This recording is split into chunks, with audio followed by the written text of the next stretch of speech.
নমস্কার বন্ধুরা, আমি রূপা চলে এসেছি আবারও একটি নতুন ভিডিও নিয়ে। তো তোমরা দেখতে পাচ্ছ ভিডিওটা হচ্ছে একটা পুজো মণ্ডপে।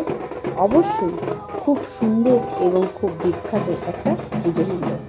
এই পুজো মণ্ডপটা হলো হলদিয়ার দুর্গা উৎসব কমিটির লক্ষণ শেঠ মহাশয়ের দুর্গা পূজা মণ্ডপ। মণ্ডপটি খুব সুন্দরভাবে সেজে উঠেছে, তাই চলে আসলাম চতুর্থ দিন ভিডিও করতে। মণ্ডপটি এত সুন্দরভাবে সেজে উঠেছে যে কিছু বলার নেই। অনেক দূর দূরান্ত থেকে সবাই এসে মণ্ডপটি দেখে যাচ্ছে এবং ভিডিও করে যাচ্ছে। এই ঘরগুলো দেখতে পাচ্ছেন একদম গ্রাম্য পরিবেশে, যেমন গ্রামের ঘরগুলো হয় এবং তার আশেপাশের পরিবেশ যেমন হয় পুরো সেই রকম। একদম দেখেই কেউ বুঝতে পারবে না যে এটা তৈরি করা জিনিস, এটা সাজানো।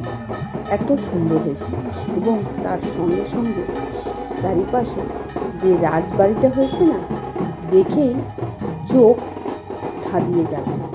মনে হবে যেন সত্যি সত্যি কোনো এক রাজবাড়িতে পুজো দেখতে এসেছি।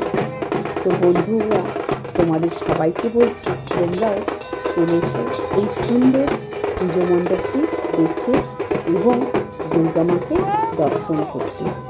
তো আমার তো খুব পছন্দের একটা পুজো মণ্ডপ হয়ে উঠেছে এবং আমার বাড়ির একদম পাশে, তাই আমি তো প্রত্যেক দিনই আসবো। তোমরা অবশ্যই এসো এবং দেখে যেও। এত সুন্দর কারুকার্য, এত সুন্দর মন মুগ্ধকর দৃশ্য দেখলে তোমাদের সত্যি মন পড়ে যাবে। তো বন্ধুরা, সবাই আসবে আর এই পুজো মণ্ডপটাকে উপভোগ করবে। তো আজ এখানেই রাখছি, তোমরা ভিডিওটা দেখতে থাকো।